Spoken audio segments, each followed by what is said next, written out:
नमस्कार दोस्तों, आप सभी का स्वागत है हमारे चैनल पर। और आज मैं आप सभी के लिए फिर से लेकर आई हूँ आषाढ़ मास का 9वां अध्याय। राजा पृथु ने कहा, हे मुनीश्वर नारद जी, आपने आषाढ़ माह के व्रत को जो तुलसी की जड़ के में भगवान विष्णु का निवास बताकर उस स्थान की मिट्टी की पूजा करना बतलाया है, अतः मैं श्री तुलसी जी के महात्म को सुनना चाहता हूँ। तुलसी जी कहाँ और किस प्रकार उत्पन्न हुई, ये बताने की कृपा करें। नारद जी बोले, राजन, आप तुलसी जी के महात्मा तथा उनके जन्म का प्राचीन इतिहास ध्यान पूर्वक सुनिए। एक बार देवगुरु बृहस्पति और देवराज इंद्र भगवान शंकर का दर्शन करने कैलाश पर्वत की ओर चल, तब भगवान शंकर ने अपने भक्तों के परीक्षा लेने के लिए जटाधारी दिगंबर का रूप धारण कर उन दोनों के मार्ग में अवरोध उत्पन्न किया। यद्यपि ये वह तेजस्वी, शांत, लंबी भुजा और चौड़ी छाती वाले घोर वर्ण अपने विशाल नेत्रों से युक्त तथा सिर पर जटा धारण किए हुए वैसे ही बैठे थे, तथा उन भगवान शंकर को ना पहचान कर इंद्र से उससे उनका नाम व धाम आदि पूछते हुए कहा कि क्या भगवान शंकर आपने स्थान पर है या कहीं गए हुए हैं। इस पर तपस्वी रूप भगवान शिव कुछ नहीं बोले। इंद्र को अपने त्रिलोकीनाथ होने पर गर्व था। उसी अहंकार के प्रभाव से वह चुप किसी प्रकार कर रहता सकता था।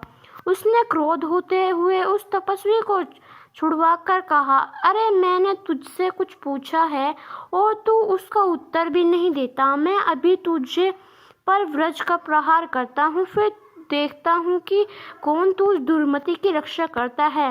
इस प्रकार कहकर जैसे ही इंद्र ने उस जटाधारी दिगंबर को मारने के लिए हाथ में वज्र लिया, वैसे ही भगवान शिव ने वज्र सहित इंद्र का हाथ सम्मिलित कर दिया और विकराल नेत्र पर उसे देखा।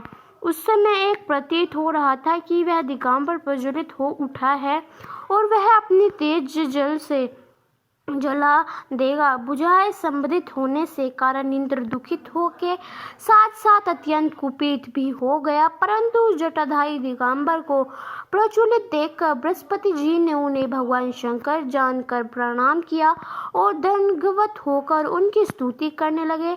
बृहस्पति भगवान शंकर से कहने लगे कि हे दीननाथ, हे महादेव, आप अपने क्रोध को शांत कर लीजिए और इंद्र के इस अपराध को क्षमा कीजिए। बृहस्पति के यह वचन सुनकर भगवान शंकर ने गंभीर वाणी से कहा, मैं अपने नेत्रों से निकाले हुए क्रोध को किस प्रकार रोकूं। तब बृहस्पति ने कहा, भगवान, आप अपना भक्तवत्सल नामक सार्थक करते हुए अपने भक्तों पर दया कीजिए। आप अपने तेज को अन्य स्थापित कीजिए और इंद्र का उद्धार कीजिए। तब भगवान शंकर गुरु बृहस्पति से बोले, मैं तुम्हारी स्तुति से अत्यंत प्रसन्न हूँ। तुमने इंद्र को जीवदान दिलवाया है, मुझे विश्राम किया है कि मेरे नेत्रों की अग्नि अब इंद्र को पीड़ित नहीं करेगी। बृहस्पति से इस प्रकार कहकर भगवान शिव ने अपने मस्तक से निकाले हुए अग्निमय तेज को अपने हाथ में ले लिया और फिर से उसे क्षीर सागर में डाल दिया। तब पश्चात भगवान शंकर अनधान्य हो गए। इस प्रकार जिसको जो जानने की कामना थी उसे जानकर इंद्र तथा बृहस्पति अपने अपने स्थान को चले गए। तो ये था हमारा आषाढ़ मास का 9वां अध्याय। आपको कैसा लगा हमें कमेंट कर ज़रूर बताएं और हमारे चैनल पर बहुत से आषाढ़ मास की कहानियाँ और अध्याय महात्मा आने वाले हैं। आप उन्हें अवश्य सुने और अंत तक हमारे साथ बने रहने के लिए आप सभी का बहुत बहुत धन्यवाद।